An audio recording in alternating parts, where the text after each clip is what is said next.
Good morning students. भारतीय online class में एक बार फिर मैं हिमांशु शर्मा आपका स्वागत करता हूं। तो बच्चों, पिछली क्लास में हमने पढ़ रहे थे आर्थ्रोपोडा और मोलस्का संघ के जीव। जहां आर्थ्रोपोडा की बात की थी कि संधित उपांग उनकी विशेषता होती है, वहीं मोलस्का में हमने देखा था कि मुलायम शरीर इनकी विशेषता होती है। तो जो आज का अपना संघ है वो है इकाइनोडर्मेटा। इकाइनोडर्मेटा का सबसे पहले उदाहरण देखते हैं। जो आपने नाम सुना है तारा मछली, स्टारफिश, वो इसका सबसे बेस्ट उदाहरण है। तो सबसे पहले आप स्टारफिश का डायग्राम देखिए, फिर करते हैं आगे बात।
तो आपने डायग्राम देखा, अब शुरू करते हैं।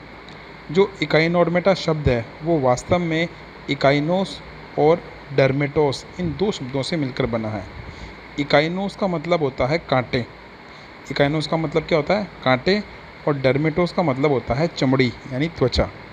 तो इन दोनों को अगर जोड़ते हैं तो क्या बनता है कि ऐसी चमड़ी जिसके ऊपर कांटे पाए जा रहे हैं। जी हाँ, इकाइनोडर्मेटा संघ के जो सदस्य होते हैं उनकी सतह के ऊपर क्या पाए जाते हैं? कांटे पाए जाते हैं, नुकीले कांटे नुमा संरचना पाई जाती है। जैसा कि आपको डायग्राम में अभी देखा था आपने स्टारफिश के डायग्राम में। तो ये इसकी मुख्य विशेषता होती है। तो इन जंतुओं के अंदर जो मूल रूप से संरचना दिखती है वो है कैल्शियम कार्बोनेट से निर्मित कंकाल देखने को मिलता है। और इन्हीं कैल्शियम कार्बोनेट से निर्मित कंकालों के कारण ही इसको इकाइनोडर्मेटा या कांटेदार शरीर वाला जीव कहा जाता है। तो ये था इसका शब्द का मतलब। अब करते हैं इसके मुख्य लक्षण। तो इस संघ के जो जीव होते हैं उनका जो सबसे पहला जो मुख्य लक्षण है वो ये है कि ये आवास के आधार पर ये समुद्री जीव हैं। मतलब ये मूल रूप से नमक युक्त जल या सॉल्टी वाटर में बिलोंग करते हैं। इनका शरीर गोल या नली के समान एग्जाम्पल बता रहा हूँ मैं आपको, होलोथुरिया, जिसे समुद्री खीरा कहते हैं, वो नली के समान होता है। डायग्राम देखिए आप इसका।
तो आपने समुद्री खीरे का डायग्राम देखा जो नलिका के समान होता है।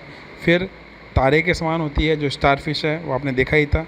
तो इनका शरीर जो आकार है वो गोल या नली के समान या स्टार या तारे जैसा होता है, जो आपने देखा। फिर बात करते हैं कोरक चर्म के आधार पर ये जीव त्रिकोरकी होते हैं, मतलब इनके अंदर बाह्य कोरक चर्म, अंतः कोरक चर्म और मध्य कोरक स्तर पाया जाता है। गुहा के आधार पर इन जीवों को प्रगुही श्रेणी में सम्मिलित किया जाता है, मतलब इनके अंदर गुहा उपस्थित होती है। फिर खंडी भवन के आधार पर ये खंड विहीन होते हैं, मतलब इनका शरीर खंडों में विभेदित नहीं होता। ये क्लियरली ए सेगमेंटेड एनिमल होते हैं। फिर बात करते हैं सम्मिति। तो सम्मिति के आधार पर इन जीवों को दो भागों में बांटते हैं। इसका जो लार्वा होता है उस लार्वा के अंदर द्विपार्श्व सम्मिति देखने को मिलती है, और जो इसका वयस्क सदस्य होता है उस वयस्क सदस्य में पंच अरीय सम्मिति देखने को मिलती है। ये इसकी मुख्य विशेषता होती है। फिर बात करते हैं इसके अंदर एक विशिष्ट प्रकार का जल संवहन तंत्र या ट्यूब तंत्र पाया जाता है, नालपात तंत्र बोलते हैं जिसे, वो पाया जाता है। तो इसके द्वारा क्या करता है, ये गमन करता है, भोजन पकड़ता है और श्वसन की क्रिया पूरी करता है। तो ये इसकी मुख्य विशेषता है कि इसके अंदर पाए जाने वाला इसका संवहन तंत्र, जो डायग्राम में आपको मैं दिखा रहा हूँ, देखिए।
फिर बात करते हैं इसके पाचन तंत्र की। तो आहार नाल इसके अंदर कैसी होती है, पूर्ण प्रकार की होती है, मतलब मुख और गुदा दोनों पाए जाते हैं।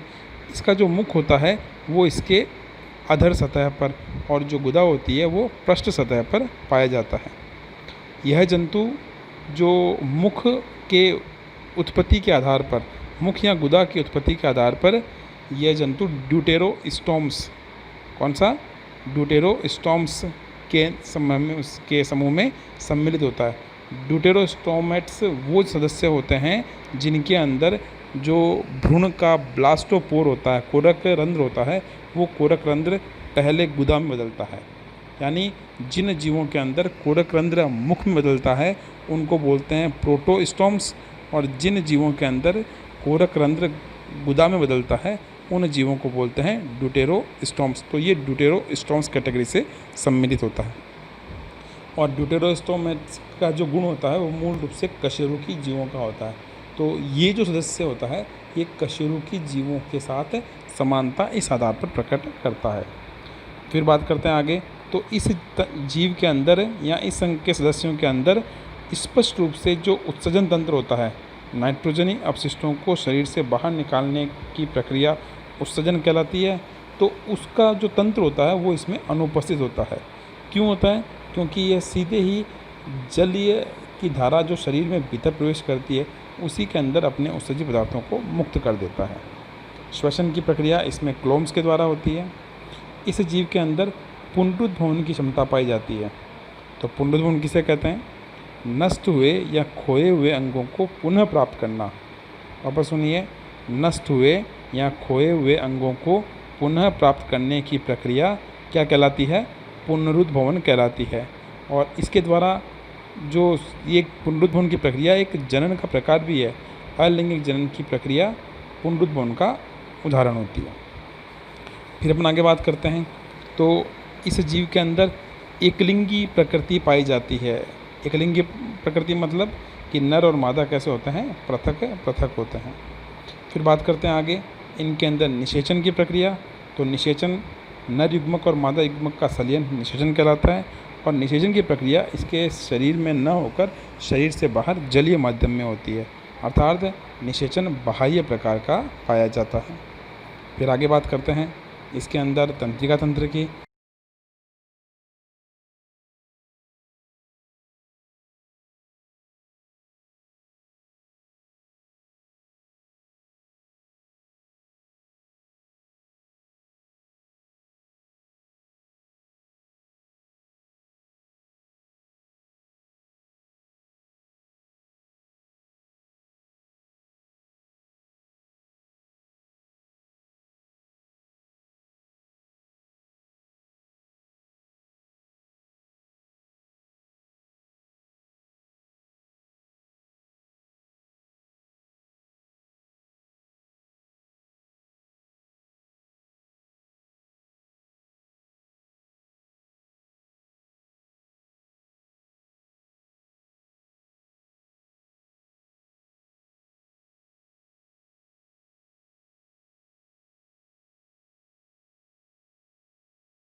तो तंत्रिका तंत्र एक वलय के रूप में, इसके मध्य के अंदर वलय के रूप में पाया जाता है।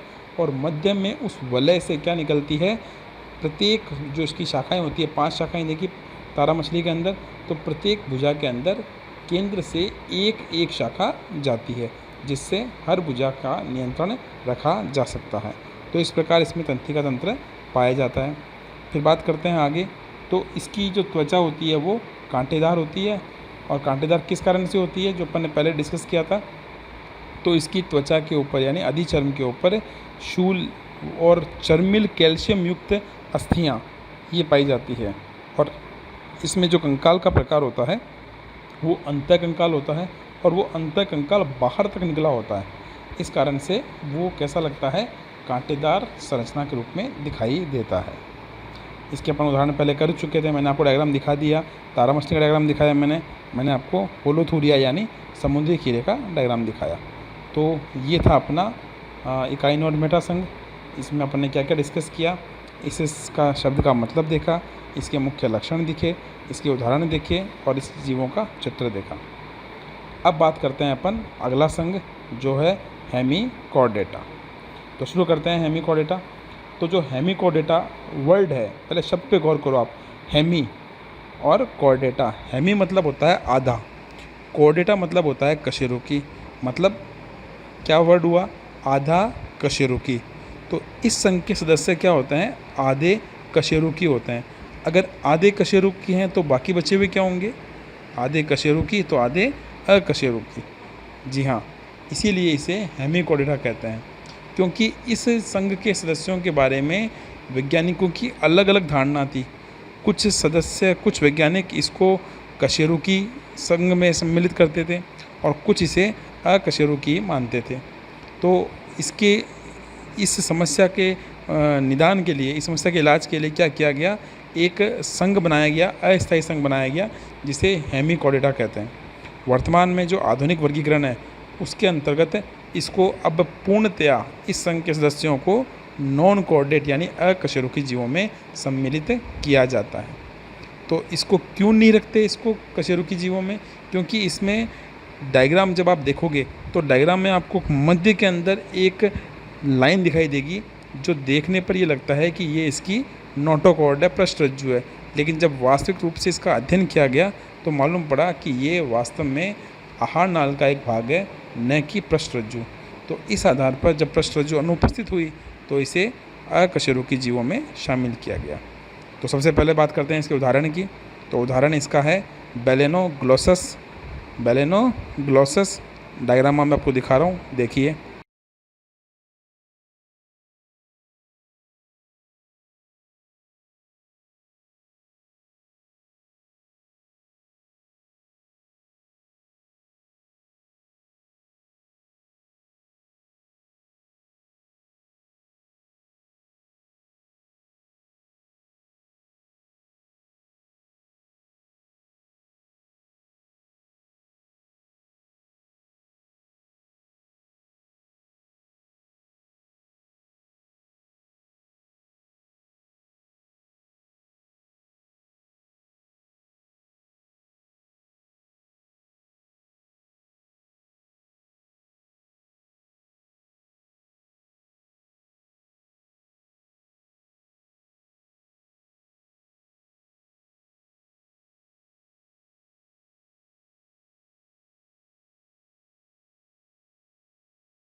तो आपने बेलेनोग्लोसस का डायग्राम देखा। अब करते हैं इसके लक्षणों की बात। तो इसके जो मुख्य लक्षण हैं उनके अंदर सबसे पहले देखते हैं कि इस संघ के सदस्य होते हैं वो मूल रूप से कृमि के आकार के होते हैं। कृमि, जैसे अपन ने केंचुआ पढ़ा था, जैसे अपन ने नेरिस पढ़ा था, जैसे अपन ने एस के हेलमिंथेस पढ़े थे, एस के रिस पढ़े थे, वो कृमि थे। उस टाइप का सा क्या होता है, इसका शरीर का प्रकार देखने को मिलता है। फिर बात करते हैं आगे। तो मूल रूप से इनका आवास के आधार पर ये समुद्री आवास में पाए जाते हैं। फिर अपन आगे बात करते हैं इनके संगठन स्तर की। तो संगठन स्तर, इनमें अंग तंत्र प्रकार का संगठन स्तर देखने को मिलता है। फिर करते हैं डिस्कस इसकी सम्मिति की। तो लंबा सदस्य होता है तो स्पष्ट रूप से इसमें द्विपार्श्व सम्मिति पाई जाती है। कोरक चर्म के आधार पर बात करें तो यह जंतु त्रिकोरकी होता है, मतलब तीनों जनन स्तर इसमें देखने को पाए जाते हैं। और अगर देह गुहा के आधार पर इसका वर्गीकरण करें तो यह प्रगुही जीव है, मतलब इसके अंदर देह गुहा सिलोम पाई जाती है। शरीर के आकार की बात करें तो बेलनाकार आकार होता है और शरीर 3 भागों में बटा होता है।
जो सबसे ऊपर वाला सिरा होता है उसे बोलते हैं शुंड। प्रोबोसिस।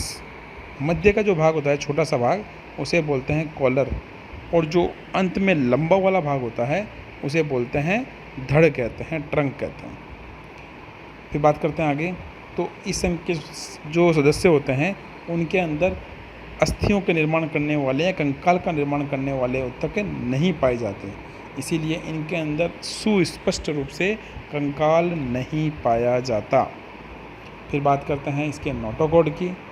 तो नोटोकॉड केवल और केवल अग्र सिरे के अंदर, इसके ऊपरी सिरे के अंदर आंशिक रूप से देखने को मिलती है, लेकिन वो सस्पेक्टेड है। सस्पेक्टेड मतलब वो कुछ वैज्ञानिक उसे वास्तविक रूप से क्या मानते हैं, नोटोकॉड, जो इसे कशेरुकी प्राणी मानते हैं, और कुछ जीव जो इसे अकशेरुकी मानते हैं वो इस संरचना को आहार नाल का भाग मानते हैं। तो आहार नाल का भाग कौन सा, मुख अंधनाल कहते हैं, तो इसीलिए इसे सस्पेक्टेड श्रेणी में सम्मिलित किया जाता है। फिर बात करें इसके परिसंचरण तंत्र की। तो परिसंचरण तंत्र इसमें खुले प्रकार का होता है, यानी रक्त बंद नलिकाओं में न बहकर खुले प्यालों या कोटरों में प्रवाहित होता है। फिर बात करें आगे उत्सर्जन की। तो उत्सर्जन के लिए जो इसका मध्य भाग होता है, उत्सर्जन के लिए इसका जो शीर्ष भाग होता है, शुंड, प्रोबोसिस, उस भाग के अंदर ग्लोमेरुलस पाई जाती है। ग्लोमेरुलस क्या होती है, मानव के अंदर उत्सर्जी अंग होता है, वो होता है वृक्क, किडनी। उस किडनी की संरचनात्मक और क्रियात्मक इकाई कौन सी होती है, नेफ्रॉन। ठीक है, तो नेफ्रॉन का जो शीर्षस्थ भाग होता है प्याले नुमा, उसको बोलते हैं बोमन कैप्सूल, और उस बोमन कैप्सूल में रक्त केशिकाओं का सघन जाल पाया जाता है। इस सघन जाल को बोलते हैं ग्लोमेरुलस। तो वैसी ही संरचना इसके प्रोबोसिस यानी शुंड में पाई जाती है, और उसके द्वारा क्या होता है, इसमें उत्सर्जन की क्रिया पूरी होती है। फिर बात करते हैं लिंग के आधार पर जीव का वर्गीकरण। तो ये जंतु एकलिंगीय होता है, मतलब नर और मादा कैसे होते हैं, पृथक पृथक होते हैं। निषेचन की प्रक्रिया स्टारफिश के समान इसमें भी कैसी होती है, बाह्य निषेचन जल के अंदर होती है। फिर बात करें इसके परिवर्धन की। तो परिवर्धन इकाइनोडर्मेटा संघ के समान अप्रत्यक्ष होता है, यानी इसमें लार्वा अवस्था पाई जाती है, और इसका जो लार्वा होता है वो टोर्नेरिया है, और टोर्नेरिया लार्वा जो होता है वो स्टारफिश के लार्वा के समकक्ष होता है, तो इसीलिए इसे नॉन कोऑर्डिनेट के समकक्ष माना जाता है। उदाहरण की बात अपन पहले कर ही चुके हैं, डायनोग्लॉसस, जिसका डायग्राम मैंने आपको दिखाया। तो ये था अपना हेमीकॉर्डेटा। तो यहाँ पर अपना अकशेरुकी जीवों का वर्गीकरण पूरा होता है, जिसमें सबसे पहले अपन ने पोरीफेरा, उसके बाद सिलेंट्रेटा, उसके बाद अपन ने प्लेटीहेल्मिन्थीस, फिर एस्केहेल्मिन्थीस, फिर एनेलिडा, फिर आर्थ्रोपोडा, फिर मोलस्का के बाद में हमने डिस्कस किया इकाइनोडर्मेटा, और लास्ट किया हेमीकॉर्डेटा। तो इस प्रकार 9 संघ जो अकशेरुकी जीवों के थे उस पर अपन ने अध्ययन किया। तो यहाँ पर अपना अकशेरुकी संघ पूरा होता है। फिर मिलते हैं अगली क्लास में कशेरुकी संघ के साथ में।